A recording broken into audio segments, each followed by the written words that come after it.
कोल्हापुरातल्या रंकाळ्याच्या अगदी समोर आपल्याला हेल्दी आणि 0% ऑइल मध्ये खायचं असेल तर हाय प्रोटीन म्हणून एक गाडा झालाय. तिथं सगळ्या हेल्दी फूड्स मिळतात आणि सॅलेड पण मिळतं. त्यांच्यातलं रिकमेंडेड आहे ते पाया सूप, वाफेवर उकडलेलं chicken leg piece. Gym lover आहेत त्यांच्यासाठी ही उत्तम पर्वणी आहे.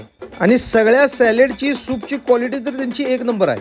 हाय प्रोटीन सॅलेड खाल्ल्याने शरीराला अनेक आरोग्यदायी फायदे होतात.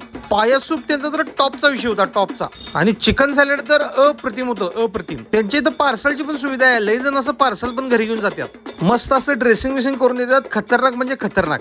अंड्याचे सॅलेड तर ढीक प्रमाणात असतात. मी आणि आकाशराव गेलतो. आकाशराव नुकतीच जिम जॉईन केल्यात. हातात चिकन लेग पीस म्हणल्यावर विषय नाही हो. एवढं खाऊन काय त्यांना भागणार आहे. त्याच्या संग पनीर आणि उकडलेलं चिकन बी लागलीच घेतलं त्यांनी. त्या दोन्हीची पण क्वालिटी एक नंबर होती. एवढं सगळं झाल्यानंतर तिथला राईस तर 100% खायला पाहिजे. त्यांच्या इथल्या चिकन राईसची पण क्वालिटी टॉपची होती. आम्ही तिथले सगळे आयटम ट्राय केले. तुम्ही पण कधी गेला तर हाय प्रोटीनला नक्की भेट द्या.